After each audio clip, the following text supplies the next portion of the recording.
대답하실 하나님, 나의 생각하는 것보다 더욱 이루시는 하나님, 우리 가운데 역사하신 능력대로 우리들의 간구함을 넘치도록 능히 하실 주님께 모든 영광과 존귀 찬양과 경배를 돌릴지어다.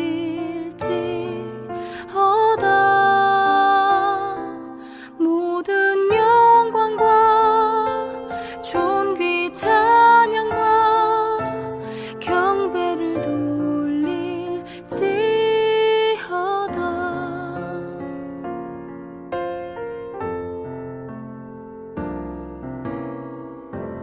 나의 기도하는 것보다 더욱 응답하실 하나님, 나의 생각하는 것보다 더욱 이루시는 하나님, 우리 가운데 역사하신 능력대로 우리들의 간구함을 넘치도록 능히 하실 주님께 모든 영광과 존귀 찬양과 경배를 돌릴지어다.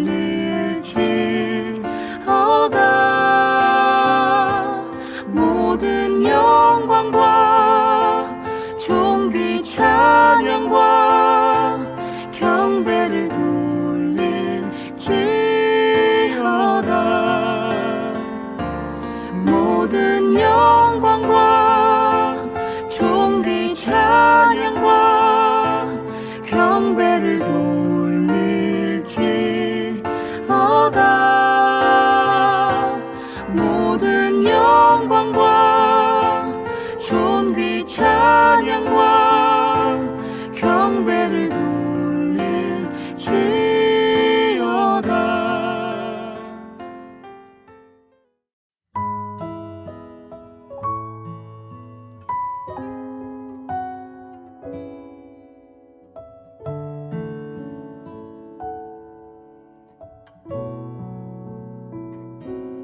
내 주 되신 주를 참 사랑하고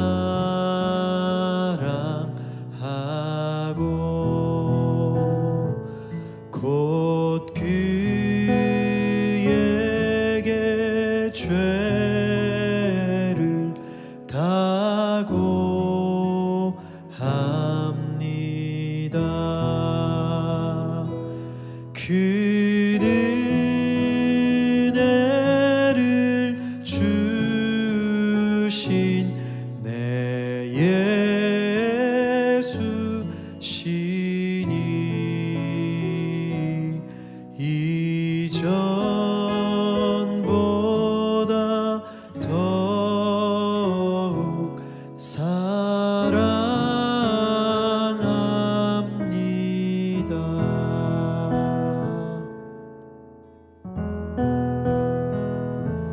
주 날 사랑하사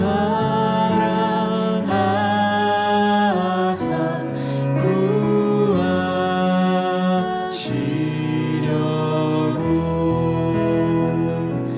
저 십자가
그들이 겟세마네라 하는 곳에 이르매 예수께서 제자들에게 이르시되 내가 기도할 동안에 너희는 여기 앉아 있으라.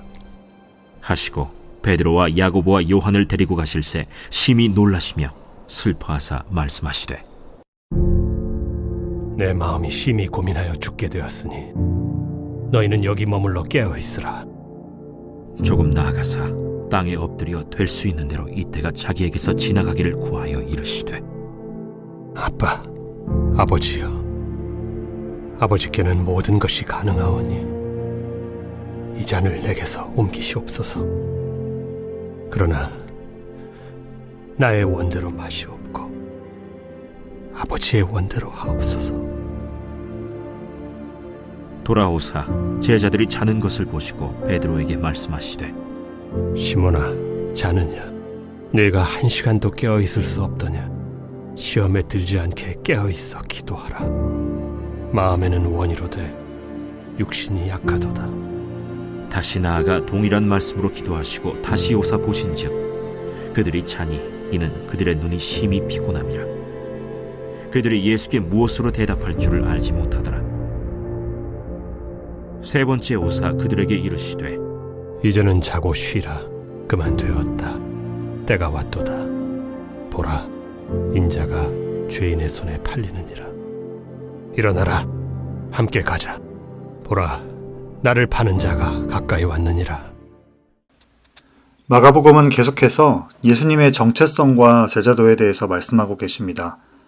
어제 본문 말씀은 제자들과 함께 예수님의 몸을 상징하는 떡과 예수님의 피를 상징하는 포도주를 나누었습니다. 예수님은 성찬을 하시며 자신을 배반할 자를 암시하셨고 제자들은 힘을 다하여 자신들은 절대 그러지 않을 것이라는 의리 있는 모습을 보였습니다. 하지만 그 모습이 오늘 본문 말씀에서는 정말 민망할 정도로 제자들의 모습은 무기력합니다. 예수님과 제자들은 식사 후에 예루살렘을 떠나 겟세마네로 이동했습니다. 겟세마네는 예루살렘 동쪽 벽 바로 바깥에 있는 기드론 골짜기에 있고 감람산 바로 아래에 있습니다. 겟세마네의 뜻은 기름을 짜는 틀이라고 합니다. 워싱턴 DC 바이블 뮤지엄에 가시면은 모형도 있으니 나중에 한번 체험해 보시면 좋을 것 같습니다. 본문 32절부터 33절 말씀에는 예수님은 그곳에 이르실 때 제자들 중 베드로와 야고보, 요한을 데리고 가십니다. 하지만 예수님은 슬퍼하시며 심히 고민하여 죽게 되었으니 깨어 있으라고 제자들에게 말씀하셨습니다. 어떤 주석에서는 같이 기도해달라고 애걸한다 라고 표현합니다. 34절부터 35절에서는 예수님은 함께 왔던 베드로와 야고보, 요한을 두시고 더 나아가 홀로 기도하십니다. 이제 예수님은 홀로 하나님께 나아가 엎드려 기도하시는데 그 기도는 본문 36절 예수님은 하나님께 아빠 아버지라 말하며 하나님의 뜻을 자신에게서 옮길 수 있으면 옮겨달라고 합니다. 하지만 자신의 뜻대로 하지 마시고 하나님의 뜻대로 해달라고 구합니다. 본문 37절 예수님은 다시 돌아와 예수님의 요청에도 기절해 있는 제자들을 보십니다.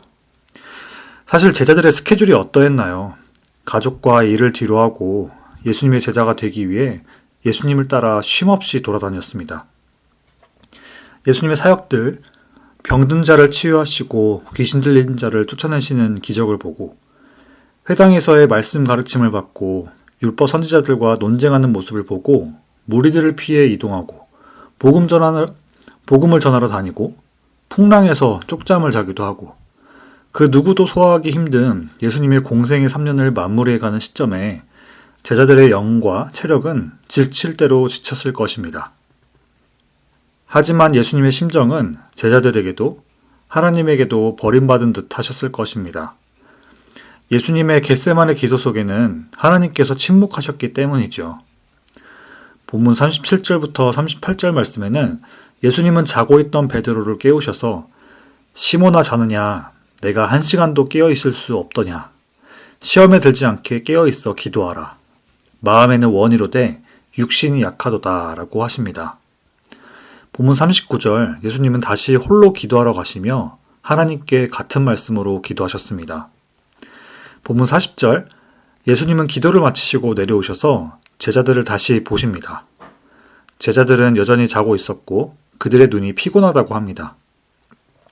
본문 41절부터 42절 말씀에는 예수님은 또 다시 기도하고 돌아오셔서 예수님을 죄인들의 손에 팔자가 왔으니 이제 자고 쉬라고 하십니다.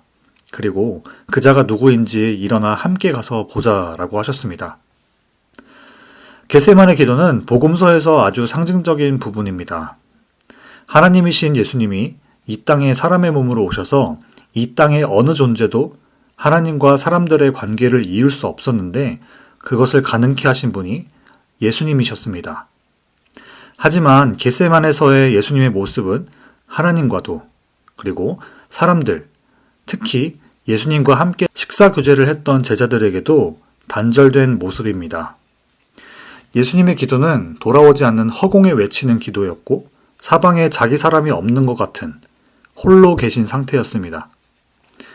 예수님은 침례 요한에게 침례를 받으신 이후에도 변화산에서 구름이 덮인 상태에서도 하나님께 사랑하는 내 아들이라 오직 아들 예수의 말만 들으라는 선언을 들으셨습니다. 제자들도 사람들도 하나님의 그 음성을 들었습니다. 예수님의 존재와 권위를 하나님께서 사람들 앞에서 직접 부여하신 것이었습니다.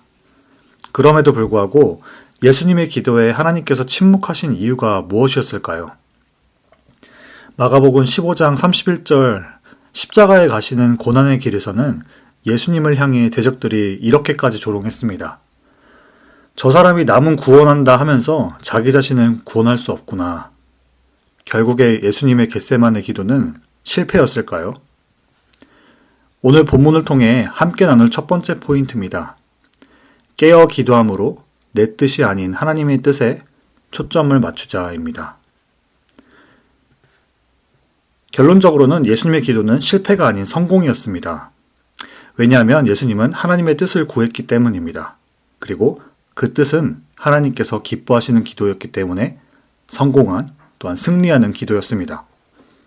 예수님은 눈앞에 닥칠 제자들의 배신과 십자가의 고난의 길, 그리고 결국에 이루실 십자가의 죽음을 아셨기 때문에 더욱 심한 스트레스에 있으셨습니다. 그래서 예수님은 첫 기도 때 가능하다면 이 잔, 하나님의 뜻을 옮길 수 있다면 옮겨주시길 청하셨지만 예수님은 바로 자신의 뜻이 아닌 하나님의 뜻을 구하셨습니다. 예수님의 기도는 실패가 아닌 성공이었습니다. 성공의 이유는 하나님께서 기뻐하시는 기도입니다. 그 기뻐하심은 자신이 이 땅에서 보여온 사역들의 자랑도 아니요. 자신을 따라다니던 제자들도 무리들을 힘입어 이 땅에서 무엇인가 해보려 했던 그 목적이 아니셨습니다. 예수님은 온전히 자기 자신을 보내신 하나님의 뜻에 집중하셨습니다. 겟세마네의 뜻은 기름을 짜는 틀이라고 나누었습니다. 그 기름은 바로 올리브 열매를 짜는 틀을 말합니다. 올리브 열매가 틀에서 완전히 파쇄되어야 틀의 역할을 잘 했다고 할 수 있습니다. 우리에게 예수님의 정체성과 제자도에 대한 것들을 알려주시기 위해 복음서에 기록된 예수님의 행동과 말에는 모든 것에 의도가 있으셨습니다. 자신의 생각, 경험을 의지하는 것이 아니라 완전히 의지했던 모든 것들을 하나님 앞에서 깨부시고 예수님은 겟세마네에서 완전히 자기 자신을 부인하셨습니다. 자기를 부인하지 않는 것은 무슨 뜻인가요? 하나님의 뜻을 상실한 상태를 말합니다. 온전히 내가 살아있는 상태를 말하는 것이지요. 내가 안다고 자만하고 그 자만이 나를 속여서 하나님의 은혜를 잊고 또 그 자만이 착각이 되어 복음에 대한 감격은 잃어버린 채 옛 자아가 올라와 내 신앙과 내 삶에 하나님의 주권을 잃어버려 갈 때 그것이 자기 부인을 하지 않았다. 영적인 길을 잃어버렸다라고 할 수 있습니다. 예수님은 눈에 보여지는 것에 마음이 빼앗겨 영적으로 혼탁함을 갖지 않으셨습니다. 예수님은 깨어 기도함으로 자신의 뜻이 아닌 하나님의 뜻에 초점을 둘 때 기쁨으로 그 고백을 할 수 있었고 그 길을 걸어갈 수 있게 되셨습니다. 두 번째, 오늘 말씀을 통해 기억할 부분은 깨어 기도하시는 예수님의 기도를 담자입니다. 우리가 기도를 오래 하지 못하는 이유가 무엇일까요? 그리스도인과 교회가 예수님을 닮기 어려워하는 이유는 바로 기도하는 데 실패하기 때문입니다. 기도란 자신의 경험과 재능, 물질, 관계들을 의지하지 않고 온전히 하나님을 의지하는 것입니다. 예수님의 겟세마네 기도는 완전히 자신의 정체성, 권위조차 세우지 않는 그런 기도였습니다. 하나님 앞에서 완전히 무방비 상태로 기도를 드리는 모습입니다. 겟세마네는 올리브 열매를 깨부셔 기름을 냅니다. 제사장들은 그 기름을 가지고 성막 안에 있는 촛대의 기름으로 사용해 성막 안의 내부를 밝히는 데 사용했습니다. 그 성막 안에는 하나님의 말씀이 있었고 그 말씀은 등잔대에서 비춰지는 불을 통해서 읽을 수 있었습니다. 성경에서 기름은 성령을 상징합니다. 깨어 기도한다는 것은 성령을 의지해 기도하는 것을 말합니다. 성령 하나님은 성경에 기록된 하나님의 말씀을 예수 그리스도의 초점에 맞추어 볼 수 있게 도와주십니다. 성령 하나님은 우리가 기도할 것을 알게 하시고 우리가 하나님의 뜻에 초점을 맞추게 도와주십니다. 성령 하나님은 우리가 기도할 때 예수님께서 하신 깨어 기도함을 할 수 있도록 도와주십니다. 우리는 예수님처럼 겟세마네에서 나를 완전히 부인하고 나를 하나님의 뜻으로 인도하시는 성령 하나님, 내 심령과 내 신앙의 기도의 불이 꺼지지 않도록 성령의 기름 부으심을 우리는 간구해야 합니다. 그것은 완전히 자신의 뜻을 따르지 않는 온전히 하나님의 뜻을 따르는 자에게 하나님께서 도와주시는 것입니다. 우리는 기도할 때 성령의 부재를 잘 모를 때가 있습니다. 보혜사 성령께서 하시는 일은 예수님께서 우리에게 가르쳐 주신 복음을 알려주시는 분이십니다. 성령 하나님은 그 복음을 기억나게도 하십니다. 성령 하나님은 제자로 살기로 결단한 우리의 마지막 때에 하나님의 심판대 앞에서 우리 자신들을 변호하실 분이십니다. 성령 하나님은 우리가 기도할 때 기도할 것을 알게 하시고 하나님의 일을 하게 도우십니다. 성령 하나님을 통해 우리 안에 있는 영적 촛대의 불이 꺼지지 않고 계속 활활 타올라 하나님의 뜻에 집중할 수 있게 도와주십니다.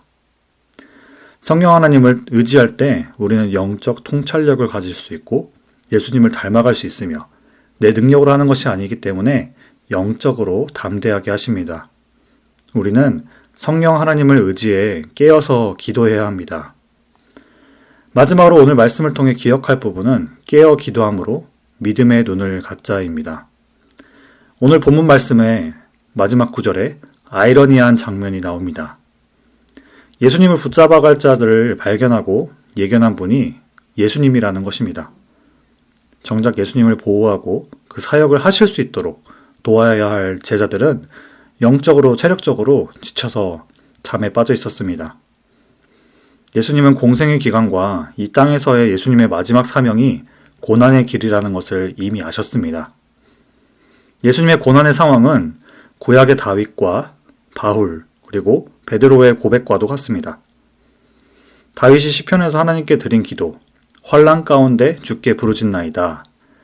이 환난이라는 단어의 히브리어 단어 원어의 뜻이 그 자체가 좁고 협착하다, 사방에서 우겨싸움을 당하다라는 본질적인 의미를 가지고 있습니다.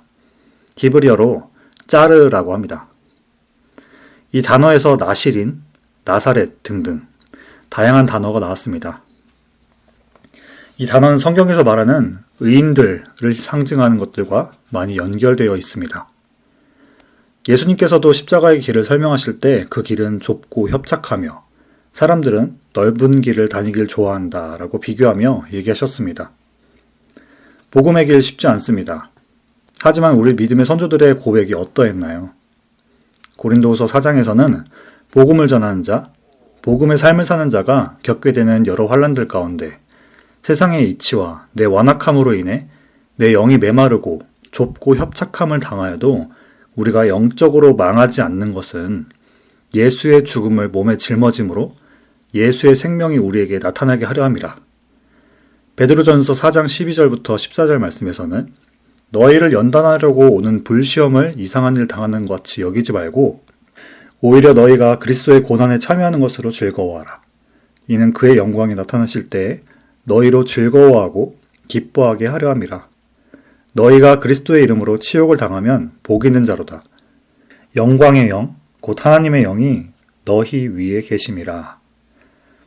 겟세마네의 원 의미와 같이 자기를 부인하는 자, 성령에 의지하여 깨어 기도하는 자에게는 우리가 이런 고난들을 이길 힘을, 통과할 힘을, 또한 능력을 주십니다.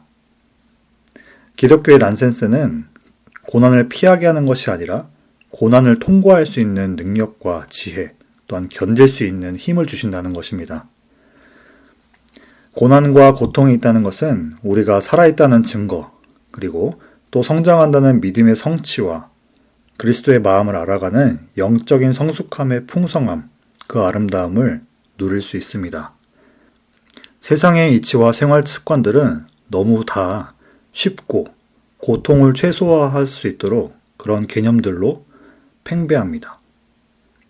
이로 인해 우리는 성경적으로 인간의 인간됨, 공동체에 대한 이해, 더 나아가 하나님의 존재를 망각하게 합니다. 우리가 사실 복음을 전하는 것에 있어서 잠깐의 무시와 희박한 확률로 겪게 되는 경멸하는 눈빛들을 받기 두려워해서 우리는 복음 전하기를 어렵다고 생각합니다. 남 탓하면서 내 자신을 위축시킵니다. 복음의 능력은 그로 인한 내 모습과 교회에 전염되어 마치 세상에서 그리스도의 빛과 소금의 역할은 약해지는 듯합니다. 하지만 제일 추악하고 완악하며 야가 빠진 것은 내 자신이라는 것을 우리는 기억해야 합니다. 겟세마네의 본질적인 기도, 예수님께서 승리하신 기도는 먼저 나 자신을 부인하는 것으로 시작했습니다. 그리고 하나님의 뜻을 구했습니다. 성령 하나님을 의지해 영적으로 졸지 않으려고 깨어 있으셨습니다. 그리고 하나님의 뜻에 따라 다가올 고난에 대해 거침없이 그 십자가의 길을 순종하셨습니다. 이제 우리의 기도의 목적과 방법은 어떠하고 있는지 한번 돌아봅시다. 내 불편함, 고통들을 덜어내기 위한 기도였나요? 아니면 복음을 위한 고난과 고통, 불편함을 감수하면서 그 뜻에 순종하는 기도였나요? 우리의 기도가 회복되기 위해서는 내 안의 약한 마음, 때로는 악한 마음으로 하나님과 나를 축소해서 해석하고 때로는 다 안다고 착각하며 하나님께로 오는 은혜를 까먹는 행위를 하면 안 됩니다. 겸손하게 하나님의 말씀을 받아들이고 하나님의 뜻에 순종하기 위해서 우리는 깨어 기도해야 합니다. 오늘 예수님의 겟세마네 기도를 닮은 바울의 기도를 나누며 말씀을 마무리하려 합니다. 바울도 자신의 몸에 고통스러운 질병을 낫게 해달라고 3번이나 간절하게 기도했습니다. 하지만 끝내 하나님은 들어주시지 않으셨습니다. 고린도서 12장 9절에서 바울의 기도에 대한 하나님의 반응입니다. 내 은혜가 내게 족하도다. 이는 내 능력이 약한 데서 온전하여짐이라. 그 다음 바울의 반응입니다. 그리스도께서 약하심으로 십자가에 못 박히셨으나 오직 하나님의 능력으로 살으셨으니 우리도 저희 안에서 약하나 너희를 향하여 하나님의 능력으로 저와 함께 살리라. 오늘 하루 완전히 나를 부인하는 겟세마네에서 무릎 꿇고 하나님의 뜻을 간절히 구하며 성령 하나님의 깨닫게 하시고 또 인도하시는 놀라운 기도의 기쁨, 그 풍성함을 맛보시는 하루가 되시기를 축복합니다. 들은 말씀 붙들고 같이 기도하시겠습니다. 먼저는 나의 영적 겟세마네 동산인 기도의 시간과 장소를 하나님께 따로 드려 나의 뜻과 교만함들을 부인하며 영적으로 깨어있게 해달라고. 두 번째로 성령 하나님의 인도하심을 맛보는 기도를 할 때 영적인 체험과 또한 그 기쁨을 경험하는 기도 생활을 이어갈 수 있게 해달라고 들은 말씀 붙들고 같이 기도하시겠습니다.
두 번째로 교회를 위해서 같이 기도하시겠습니다. V24 차세대 미션센터 건축의 순조로운 진행과 또한 초등부와 유스 사역 가운데 하나님의 풍성한 은혜와 또한 그들을 돕는 일꾼들을 많이 세우시고 붙여주셔서 우리 다음 세대 아이들이 풍성하게 열매를 맺을 수 있도록 봄학기 교육훈련과 여성 모임, 시니어 교실을 통해서 복음의 열매가 또한 온 세대들 가운데 맺혀질 수 있도록 육신과 영적인 연약함으로 고통받는 지체들에게 하나님의 치유하심과 또한 그 가족들에게 위로와 평안을 허락해달라고 교회를 위해서 같이 기도하시겠습니다.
마지막으로 선교지 위해서 같이 기도하시겠습니다. 올해 계획된 모든 선교 일정 가운데 하나님께서 함께 하시고 하나님의 마음을 품고 지역과 열방을 섬길 수 있도록 국내와 각 마을별로 후원하는 선교지 가운데 하나님의 채우심과 일하심을 경험하게 하시고 복음의 열매를 맺게 해달라고 선교지를 위해서 같이 기도하시겠습니다.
이제 함께 주기도문 하심으로 개인 기도하시고 6.19 온전한 예배를 마치도록 하겠습니다.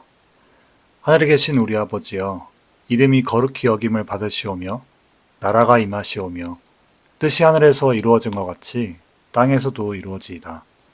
오늘 우리에게 일용할 양식을 주시옵고 우리가 우리에게 죄 지은 자를 사하여 준 것 같이 우리의 죄를 사하여 주시옵고 우리를 시험에 들게 하지 마시옵고 다만 악에서 구하시옵소서.